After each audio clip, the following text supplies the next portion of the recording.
The ringleader of the ambush at the Prairieland ICE detention facility was sentenced to 100 years in prison. 7 other defendants received sentences ranging from 30 years to 70 years. Fox 4's Lori Brown live at the federal courthouse in Fort Worth with the latest. Lori.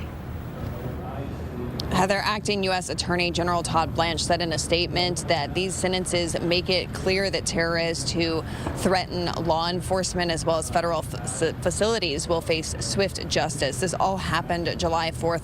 Last year, the group of protesters set off fireworks that damaged buildings and vehicles at the ICE detention center in Prairieland. Alvarado Police Lieutenant Thomas Gross responded to the report of vandalism. When he arrived and began issuing commands, Song can be heard on body cam video yelling, "Get to the rifles." Prosecutors say he then shot Officer Gross in the neck. Gross survived and returned to active duty. Prosecutors called the attack an ambush orchestrated by Song.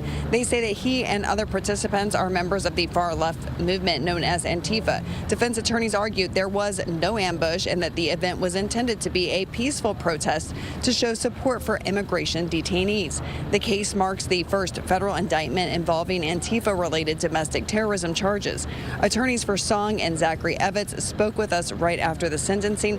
They said that they believe politics influenced the length of the sentences. They range from 30 years to 70 years for the 7 co-defendants and 100 years for Benjamin Song.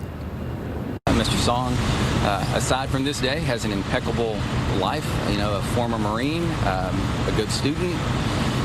He had a lot of good qualities that were just ignored, and the judge went ahead and gave as much as he could. Judge Pittman said in the trial, which it stands out to me because it's one of the few things I agree with, that the government might just as well have called it I think he said the Methodist Women's League of Weatherford, for all of the impact it had on this trial. So this wasn't about proving that there's an Antifa or that any of these people are in it. It was just, in my opinion, a dog whistle to give certain people in Washington, D.C. what they want to hear. Acting ICE Director David Venturella said in a statement, the sentences handed down today send an unmistakable message. Attacks on federal officers and facilities will not be tolerated. The men and women of ICE serve with integrity and courage, often in challenging and dangerous environments. The calculated violence carried out by these Antifa cell members at Prairieland was an assault on law enforcement and an attack on the rule of law itself. Nearly 1 year after this cowardly act, justice has prevailed. And general federal sentences do not allow for early release with parole.